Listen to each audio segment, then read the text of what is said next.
Now if I time this right, let's see if I can make a moon on that planet there. Almost. I think I've almost...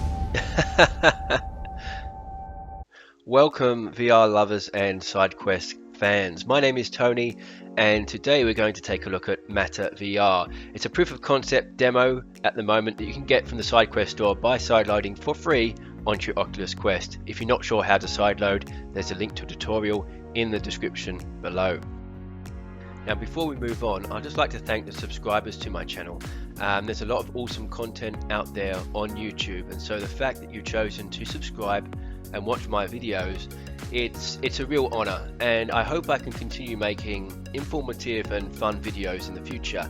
And on that, if you do have any feedback about what you'd like to see more of in future videos, please let me know. So let's take a look at Matter VR. Okay, I'm in the menu screen. You can see I have these sparkly hands. Well, it's a really weird feeling being able to do this with your hands. Okay, I've done the tutorial. Let's go into normal mode. Alright, so I have a target score of 1000, a time limit of 13.8 billion years, which seems like a lot, but when you're making planetary systems, that's not a lot. So we're in like this giant universe. It's actually really relaxing with that music. You could sort of just stay in here and not do anything. So to start off, I create a sun. I hold down the A button, and you can see there's a planet forming, and as it gets bigger and bigger, it will eventually turn into a sun. And then we can make it even bigger until we get to the maximum size here. And it's going to go supernova at some point. Game over. Okay, I didn't know that would happen. So I've made a black hole. It turns out if you make the planet too big, it gives you a game over. Okay, now here we have a sun. I'm going to let go now, and then press the trigger button just to place it. And here we are, our sun. Now see that bar above there?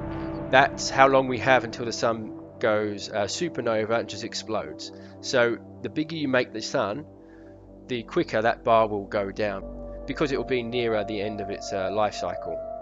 So I'm going to create some planets now to go around my sun. Alright, let's have it this big here. Now hold down the trigger, I put it back like a catapult, and let's sling it into orbit. There we are. Now we've got one planet orbiting the sun.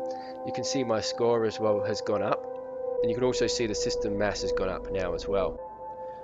Now there are a few different ways to get extra points. One is if I press the Y button, I can see this red ring appear around the sun, and this is the habitable zone around the sun.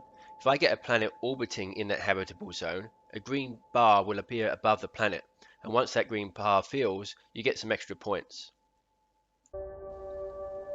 Now if I time this right, let's see if I can make a moon on that planet there. Almost. I think I've almost...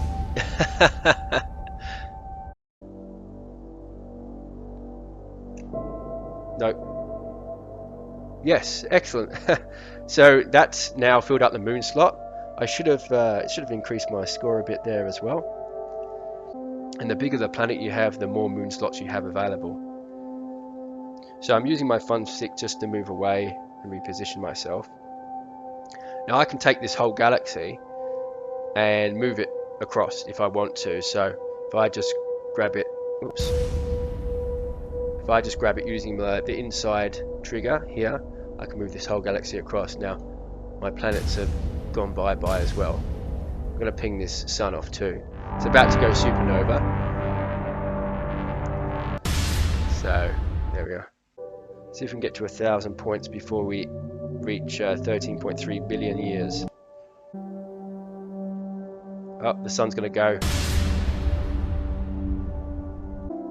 There's still some mass in the leftover bits of the sun. I think it's called a neutron star. So game over because I haven't reached 1,000 points in 13.8 billion years. Let's give it another try. I think if you're making bigger planets, you want them more on the outside because their bigger mass is going to have higher pull, and you'll risk it just pulling straight into the sun. stop here. Ping this off. There we are. Oh, and it's attracted one of the planets in, and it's become a moon now. So each planet has a moon slot. It says there's still some moon slots left on this planet. So I can create a few more moons to go around if I want to. Oh, and I've reached, well, definitely reached 1,000 points, 342,000 already, and I have had success. Whilst it was only a short playthrough, I really enjoyed this demo. It was a whole lot of fun being able to create solar systems, smash planets together, watch suns go supernova, and when you did manage to create a fully functioning solar system, there was a real feeling of accomplishment. I couldn't help but feel hand tracking without the use of controllers would really work well in this game, as well as maybe a sandbox mode where you create your own solar systems, and even an ability to share your creations or see other people's solar systems for you to play around with. This demo is well worth a go, and I look forward to seeing how this project evolves over time. If you like this demo, please consider donating to SideQuest and supporting the developers in whatever way you can so we continue to see more content like this in future. Don't forget to like and subscribe if you like this video, and I'll see you next time.